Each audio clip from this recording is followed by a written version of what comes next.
Good morning and welcome to Widow Talk, real conversations about the stuff people just don't talk about. Today we're joined by the lovely Lara Ryan. Lara lost her wife Elise in February 2016 when she was hit by a car at a pedestrian crossing, dropping their young daughter to daycare for the day. How are you, Lara? Thank you for joining us. Hi, Rebecca. Thank you for having me today. No worries.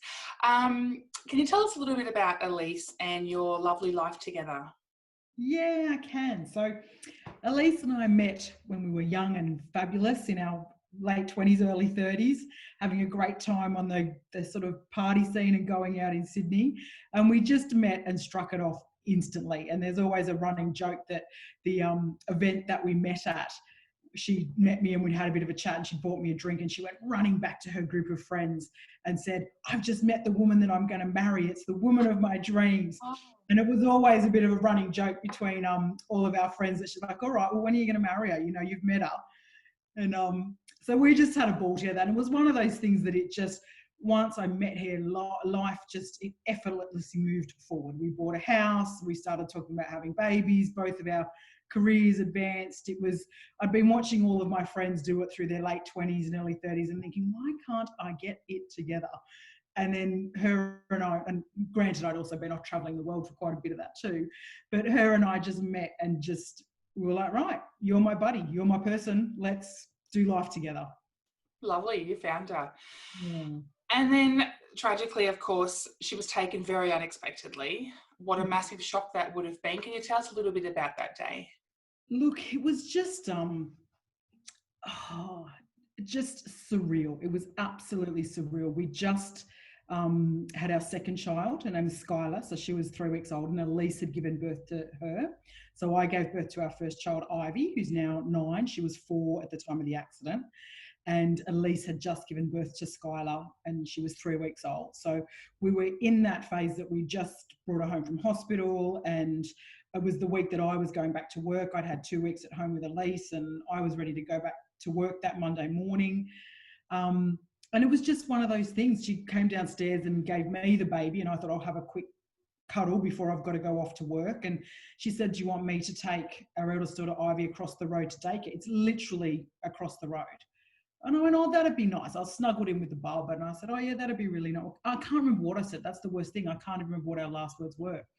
But so she left with Ivy and, you know, took her across the road. And then I was on the phone doing some work, sort of holding a bub on my laptop, and I was thinking, she's been a long time. It's literally across the road. What's going on? And I kind of left it and I thought, oh, she's probably got chatting to some other mums, and she was a great chatter. She never shut up. She could talk with her head in a bucket of wet cement. So she's probably chatting. And I thought, this baby's going to be hungry soon. You know, she's a mother now. She needs to get back for this child. So I sort of poked my head out the front door and saw all this police tape around the childcare centre. And my first thought, which the crossing goes to the childcare centre, and my first thought was, there's been some sort of siege. There's been or a car's run into it. You know how you see those horrible things on the news? And I was like, oh, and I thought that's why she's got caught up. She's helping because she was always a helper. You know, she was always stepped in and was just one. She was a very tall, strong woman, so she'd always stepped in to help people. So that was my first thought, and I walked over and everything had kind of quietened down. I'd obviously missed all the action and it had quietened down. And I said to the teachers at daycare, I said, "Oh, is Elise still inside?" And they looked at me and went, "Elise isn't here." And I went, "Oh, she brought Ivy over like an hour ago." I said, "And she hasn't come home." And both of their faces just dropped because they hadn't realised who it was.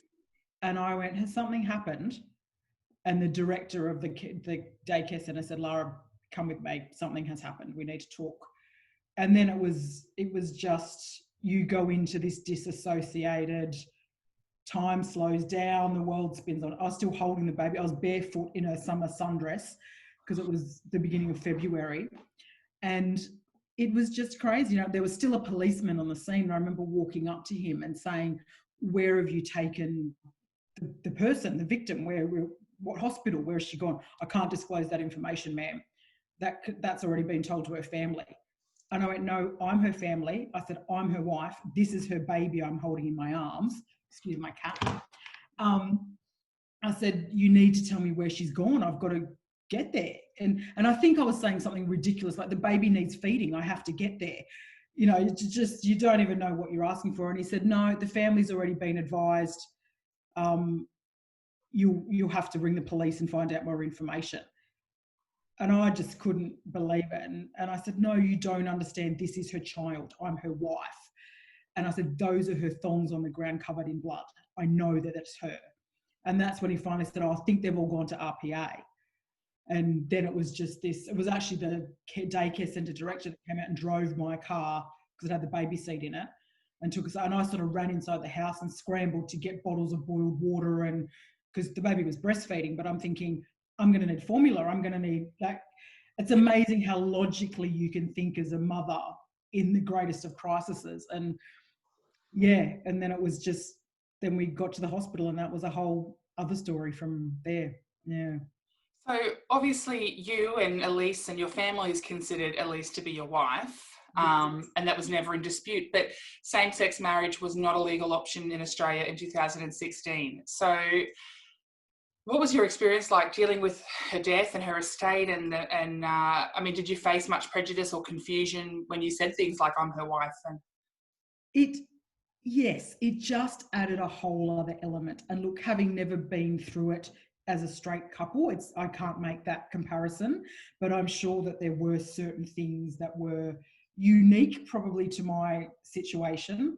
And look, and Elise and I very much, we had an illegal wedding in 2010 that 101 of our nearest and dearest came to. So everyone that we knew very much saw us as that. We had 2 children that we used the same donor for, but there wasn't a man involved as such in our family unit. We were sitting on Mortgage Mountain together, like you couldn't get more together than we were together. And I guess the problems just came in that there's a whole another level of your story that you've got to tell. So when I got to the hospital, I went in and I said, my wife is here. And people look at you like, well, you can't have a wife. Like, we've got to tell the family first. And there's, you know, and just, excuse me, I have 2 new kittens for my girls that we got. You'll have to excuse me. They're gorgeous. Yeah, so there was that immediate, like in the hospital. And once the hospital actually, I mean, it's RPA, it's one of the biggest hospitals in Sydney and in the inner west, so they're very okay with that sort of stuff. We had both our daughters there. You know, we'd only been there 3 weeks earlier, giving birth as a same-sex couple. So I knew they weren't a prejudiced hospital in any way, shape or form. But there was just that explaining who I was and how I fitted in and why I had her baby and that sort of stuff. Once we got through and we were in, there couldn't have been more respect. I was absolutely treated as her spouse. All the decisions were gone through me. Even once we got her parents and her sisters down, God love them, that must have been a horrific drive for them coming down from Newcastle. It was still, I was treated as the key decision maker. Not that I could have made a decision to save my life, but it was. So that was really good. Where the problems really came in was after the fact. And again, you know, you're in this headspace, and I was in this weird headspace. It was like, right, I'm this really organised professional woman. Clearly there's some paperwork that needs to be done, and I'll bang it out over the next couple of weeks. I will tell you, it took me 3 years almost to the date to get the estate and the paperwork and the court cases sorted out. It took forever. And it became this daily thing of I would ring the banks, or I would ring Centrelink, or I would ring the telephone company, or the Foxtel bill, or the e-tag for the car, and have to explain the whole story to someone again, who would say, well, she was what? Well, who are you? Well, we need to speak with Elise. You can't, as I said, she's deceased. I'm her wife. Well, you can't be her wife, so we're going to need to speak to her next of kin. Well, I am her next of kin. Do I need to provide you with a death certificate? There was just so many layers to it. And even at that point, birth certificates did have the option. We had gone to births, deaths and marriages and got a specific birth certificate that we could fill in parent 1 and parent 2 rather than mother and father. But a death certificate as such didn't have that. So there was a box for sort of husband or wife or so things. And I filled in both those documents on the same day, which was absolutely heartbreaking. Yeah. So, that's where the problems arose. It was just, and it became absolutely exhausting. And it's exhausting for anyone who's done it. But just to, whereas I sort of thought, that's right, every day I'll ring 5 different places and get this sorted out. I got to a certain point at sort of 5 or 6 weeks where I went, I can only do one of these phone calls a day. I can't do, it is so absolutely exhausting. And don't forget, I had a 4-year-old and a newborn. It was just absolutely exhausting to have to tell the whole story and explain it and get said, well, that's not good enough. We need to speak to her next of kin. So it was really tough. And, you know, when same-sex marriage actually became legal all of 2 years later, and I love to think that some good came of our horrific situation and it was a huge influence on that decision.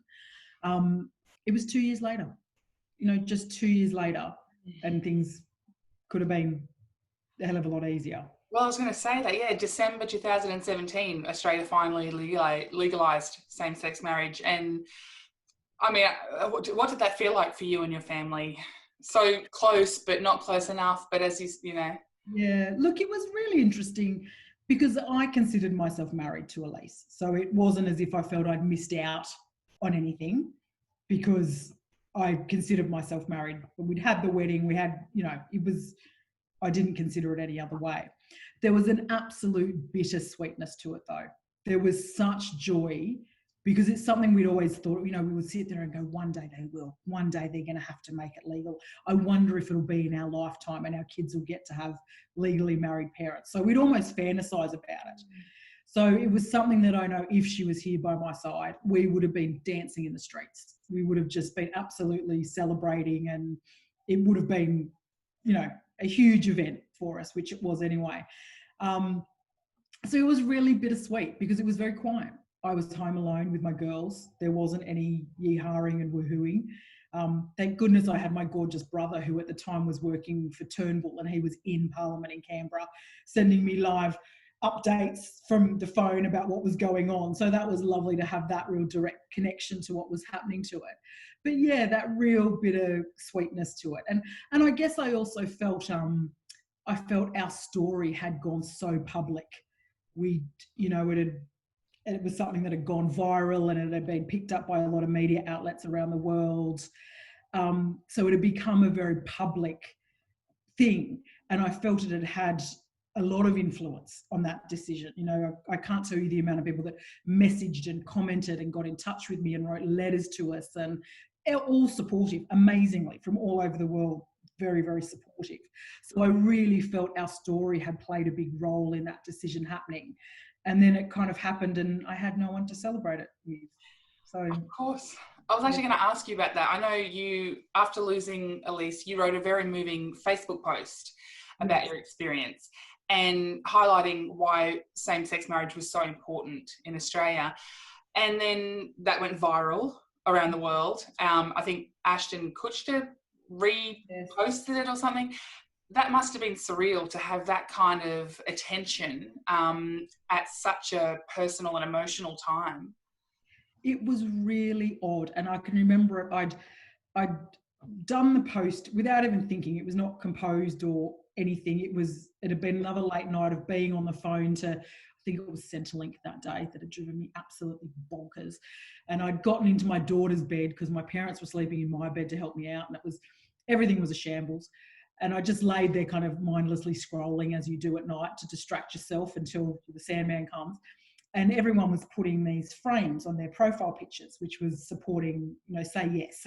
I think it was wasn't the vote at the time, it was what was that other ridiculous thing? Plebiscite. Thank you, that's the word. It was when the plebiscite was going through and everyone was putting up these things. And I thought, I can tell you why we bloody need this. You know, I was livid because I'd had another day of explaining myself over and over again. And so I just dropped it. And then about 7 o'clock in the morning, one of my best girlfriends gave me a call, and she's my IT guru. And she says to me, she's giving me all your passwords now, we're shutting everything down. And I went, what are you talking about? And she goes, now, get up, get your passwords for me, let me into your Facebook, let me into your Instagram, let me into your Twitter accounts. And I went, what are you talking about? What is going on? She goes, you've gone viral. And at that point, I think there'd been 35,000 shares overnight. And I was like, Okay, because at that point, Facebook for me was where I shared pictures of my kids, and 9 people liked it. It was that level of interaction on my social media. And I went, right, wow. And then it just like wildfire, because then and it was because of the plebiscite. It was because it got picked up, because it was socially relevant at the time. So it just ran. And within 3 days, Ashton Kutcher had done it, Ellen DeGeneres had shared it. There'd some other big names. And then I started seeing people were sending me articles in French and in Spanish and, from somewhere in Brazil and from somewhere. And I was like, oh my goodness, what had happened? And I was happy about it. To be honest, it was huge and I wasn't ready for it. And I probably either didn't handle it very well or maybe didn't capitalize on it, or I don't know what I was meant to do with it, but it just went like absolute wildfire. But I guess in the days sort of dealing with it, because then I had, media outlets calling me and sort of TV current affairs programs calling me. And it was just a whole other, at this point I was trying to work out how much formula the baby needed.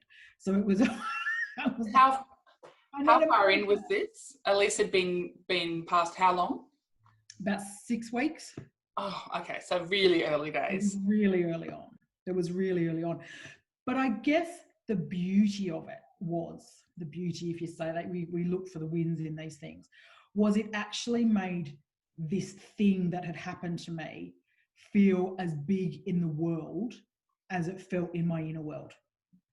Because until then, there had been that feeling that you go outside and the cars are still going and the planes were still going overhead and the sun was still rising, and you're thinking, how can that happen? The world has ended. The world has ended. How is the postman still delivering to me? How is that person still able to reverse park outside of my house? Like, how are those people walking their children to school? I couldn't comprehend how the world was still going on with the hugeness of what had happened in my little world and inside my heart. So when that did go viral, there was almost this like, exactly. Like, that's how big it feels. It actually went as big as it felt. So yeah, that's kind of the gift of it, I guess. That was the gift of such a crazy thing happening at that time. That would have been a validation. And then hopefully you felt the love coming back to you. I mean, that many shares and that much support, you weren't alone in feeling the frustrations. People around the world were sharing your frustrations. And it was actually unbelievable to think of something like that, which we all know that any same-sex issues or minority group things have always got their distractors and all of that kind of stuff. I did not get one hate message. I'm so glad to hear that. I got thousands. Oh. I had to translate. I had to Google translate things. It was a great distraction. It was what I did late at night after I put the kids to bed. Oh, of hate messages? No. I thought you meant you didn't get one, you got thousands. Okay, no, thousands. No, I got thousands of messages, but amongst the thousands of messages that I got, there was absolutely nothing that was hate mail, that was questioning, that was anything at all. It was, and look, I didn't read all the comments on all the articles, but anyone who took the time to personally contact me was with absolute love and support. And it's amazing that even 4 years later, some of those people will still check in. Every now and then I'll get this message, and I don't recognise it. And I go, I spoke to you 3 years ago. I just want to see how you and the kids were doing. Fine, thank you, internet widow. Wow, that's so nice that people care that much, that you still made an impact that's lasted this long. Yeah. So when you lost Elise, did you find much support for your grief in the LGBTQI community? Is there much out there in Australia or around the world? No, and that was the really interesting thing. I did make a decision fairly early on that I'd never been to counselling or been to therapy or anything like that, really. Life had been good and I'd handled things, but I did think I'm a solo parent, a mother now of 2 young girls. I have to be okay. If we're going to keep this ship sailing, I really have to be healthy and well and okay with it all. So I did decide that I would seek counselling and have someone on my team. And I think it took me 4 or 5 counsellors to find the amazing one that I've got now, who I'm still with 4 years on. She's just such a rock for me. She's fabulous. But I could not find anything. that was, and you know, and I was offered support from the hospital. I was offered support from like her work cover, from the superannuation, from my own job. Had a beautiful, you know, offering of counselling, and I took up all of that. I thought I will seek until I find what I need here. You know I need to put my aces in their places to carry this off. And no, there was very, very limited. And I was quite surprised because I thought that there must be something as a hangover of the HIV of the 80s or something. It's obviously grief has been a big thing that's impacted so many people. But I couldn't find anything. And it was really finding your group and you guys of young widows that I finally found a bit of a home, because I wasn't just a gay and lesbian widow. I was also a parenting widow and, you know, a young widow. And I fell into all of these different boxes, which made me feel like a bit of a unicorn, to be honest, from time to time.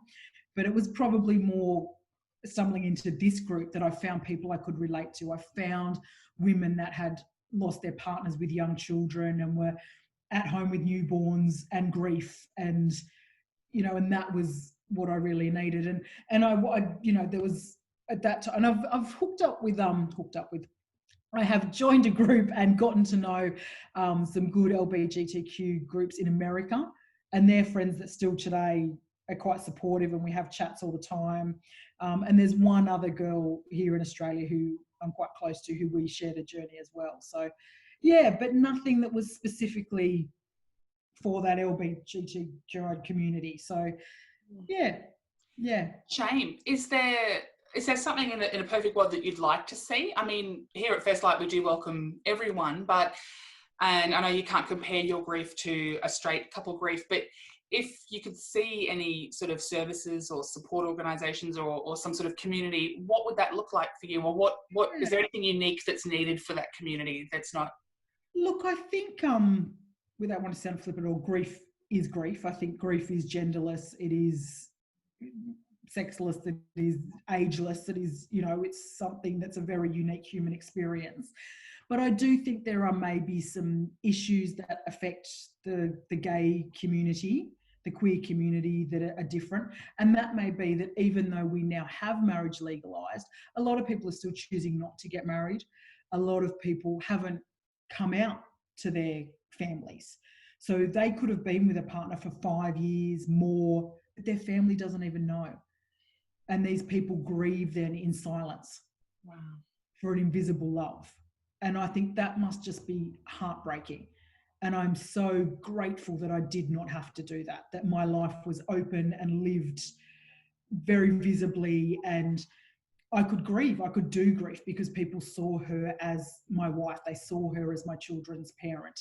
And everybody got the impact of how bad that would be, regardless of it being a heterosexual or homosexual relationship. And I think that's the thing that I find really sad, is I think there are a lot of probably young as well couples out there that, you know, maybe they do lose a wife or a partner to breast cancer or something like that, and they hadn't told their families, or they hadn't told their workplace, and I don't know how you explain that, because it's such a, as we know, grief is such a dark and overwhelming place, and how you carry on your normal life with the people around you, not knowing you've just lost that person who you love and who made up your world, must be such an incredibly lonely feeling. Definitely a deeply different layer to have to carry, as you said, the hidden. It would be very difficult. Yeah. You mentioned being a mum and grieving. How did you go about the task of scooping your family back together, and how are the girls coping with the loss of their mum? Yep. So that basically became my priority. That was, and still is to this day. It basically became all right, it's the three of us now, and we're in it together, and I need to captain this ship. And that was very much what I took on. And I pulled from everywhere. I'm very lucky to have beautiful, loving parents myself. So, you know, luckily that a lot of that came naturally, you know, and I'm so grateful to have had that upbringing myself. And even, it's funny, I pulled from my career. You know, I've been a manager where I built teams and motivated teams, and I almost put that hat on. You know, like, right, kids, we're going in, you know, like, here we go. And and again, had some really good support, you know, had some lovely counsellors, and my GP was absolutely fantastic. My parents were around when I needed them. And I'm not saying I had it together all the time. My God, they were, you know, and it's still, I still lay in bed at night and think, how is this going to pan out? What is the future going to be for us? How do I ever move us to another home, or how do I ever get these kids to Disneyland? Not that that's the ultimate goal. We do a lot of road tripping and other fabulous things, but just all those things that Elise and I were gonna do as a couple and as a family and provide for with two good incomes that we had, that's all very much changed now. So it became very much about providing this magical life for them that they felt loved and supported and encouraged and cherished, and on a different budget and without my buddy by my side, and even to this day, to the point of exhausting myself to the absolute bone, so that we have a wonderful, fun life that's full of all the good things that kids would want. And also really building a relationship between the two of them, between my two girls. So there's 4 years between them, but it did sort of cross my mind that I thought one day I will leave them. And because as a widowed parent, you're very aware of how on your own you are. You panic about getting sick or something happening to you. I can remember having a breakaway in Byron Bay, and I was going for a surf lesson, and I had a panic attack on the shore. I could not go into the water because I thought, what if something happens to me? I've left these two kids at home with a babysitter, which I rarely do. I cling to them. And what if something happens? What if I drown? What if I hit my head? What if I break? And I couldn't go in. And it was that whole thing just started rolling around in my head. And it's made me go from being a very adventurous, traveling, risk-taking type of living life large person to really assessing every situation and going, I've got to be here for these kids. So that's different. And as to building that relationship between them, I won't always be here for them. So I need them to be tight. We look after each other. We have each other's back. We try and be as kind to each other as we can, but we're 4 and we're 9. We do our best. So that was also something that I really early on thought it's about just getting us close. And I hope that pans out the way I want it to, or have set it up to pan out, just so that we're always, together as a tight crew. Yeah. It sounds like you've done a wonderful job as a mum. I don't know. There's days. Oh, yeah, I'm sure. And you've dipped your toe back into the crazy dating pool as well. I did. I laugh. You have to. 2 years. It wasn't really something I was ready for. And I used to have this running joke with my friends that I was like, because I was at home with little kids, like last thing on your mind, but you do need your adult moments and stuff. And I said, the only person I'm going to be able to date is the tired delivery man, because that's the only human that I see that's not family or close friend related. But due to the wonders of the internet, someone who had reached out and offered support and all the rest of it did sort of, ask me out. And that was so we tried that, and that didn't go as well as it planned. And I don't know if that was me or them or whatever, but it's a really hard thing. With little kids, it is hard. With grief, it is hard. With someone who wants to be your absolute number one in everything, and sometimes maybe that can mean they're a little bit forgetful and not as respectful as they should be of the memories of someone. That, I don't live in the past. I know that I'm still here and I need to continue to live, and I will do that. But there is also this amazing woman that was a big part of my life, that is in all the stories I will tell, that is my children's parent and needs to be discussed. Not all the time, but in little instances. At dinner time, it can be, well, your mum or Elise really used to like tomato sauce on that. Just the littlest of things to give them constant connection, that there's something in them that came from her. So there is little mentions of that. And I think you need a very amazing and confident and self-assured person to be able to step into that world and fill the emotional needs that I have as a human being, and to, obviously to want to love someone else's children, and to be secure enough to go, well, she will always love somebody else, but she's choosing me now. you know, as she chooses life and as she chooses love and as she chooses to have joy in her world again, she's actually choosing me to do that with. And, you know, it's a big concept. And I think not everyone can get their head around that. Yeah. Definitely having been a widow who remarried, it does take a very special person to take us on. But I always feel like on the bright side, you never end up with anybody who is maybe not the best quality person, because they automatically get weeded out with the experience of dating a widow. It's a tough gig, but for the right person, you know, we're worth it. There's a new depth. There is that, and that's what I'll say. There is an amazing depth and compassion and empathy, and you know that I think when you've been through something like that, and I know I've retracted from the dating pool for a little while now, but should I step back into it, that's definitely something that I would be looking for, someone who has been through something of their own. And it doesn't have to be death or grief, but someone who has had that journey where life has taken a turn on them and they've had to make their decisions and bolster themselves. And because I think that's important, that strength of character is incredibly important to what we need to rebuild our families. Definitely gives a different perspective. Yeah. Well, thank you so much for talking to us. You are such a beautiful voice for the LGBTQI community. There's not enough in the widowed world, so we really appreciate you sharing and living your life so openly, and being part of the First Light community as well.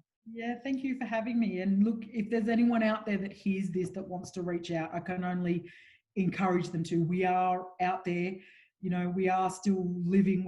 There is life after what you have been through. So if anyone does hear this and it resonates with them, reach out to me, reach out to you, and let us be there for you. It can be a really lonely journey, and you know, it's better with friends. Sure is. Thank you so much. All right, thank you. Thanks for joining us, everyone. You can find more of our Widow Talk chats on our Facebook and our YouTube channel and our website, www.firstlight.org.au. Thank you, Lara. Take care. Thank you. Bye. Bye-bye.